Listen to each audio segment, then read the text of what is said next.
3. In this module, we will be discussing finite difference operators like shift operator, averaging operator, central difference operator, forward difference operator, backward difference operator, and their interrelations.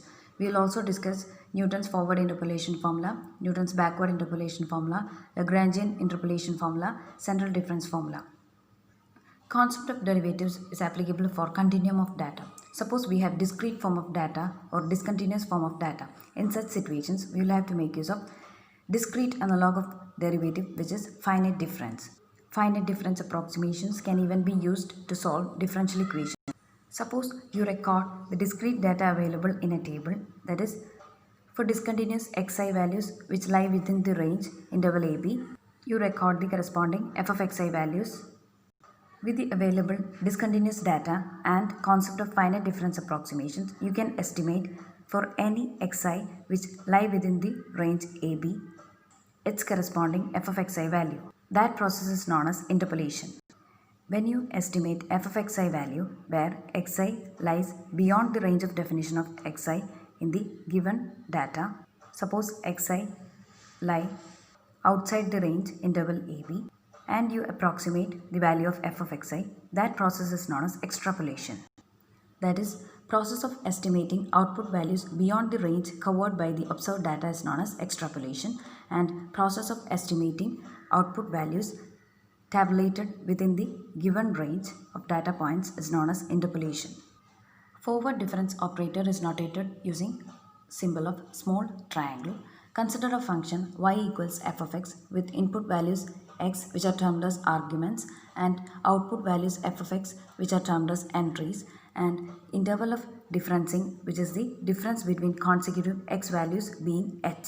Then we have f of a which is the output value for input a notated as y naught, f of a plus h which is the output value for input a plus h notated as y1, output value for input a plus 2h notated as y2, and so on. Notice that difference between consecutive input values is h, and which is known as interval of differencing. How to draw a forward difference table? First of all, we have the column of input values. Next, we have the column of output values. First, forward difference column can be written by just taking difference between y1 and y0, which is notated as delta y0. In order to find out the next value, you have to take the difference between y2 and y1. Delta y1 is y2 minus y1. Delta y2 is y3 minus y2.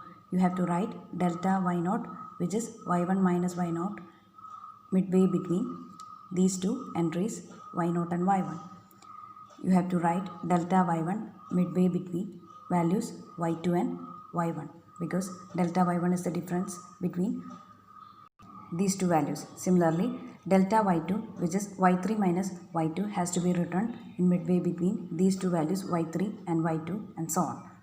Since first forward difference is notated using delta y, we have second forward difference notated using delta square y. In order to obtain delta square y0, we have to take the difference between delta y1 and delta y0. We have to write delta square y0 midway between these two values, because delta square y0 equals delta y1 minus delta y0. Similarly, delta square y1 equals delta y2 minus delta y1, and so on.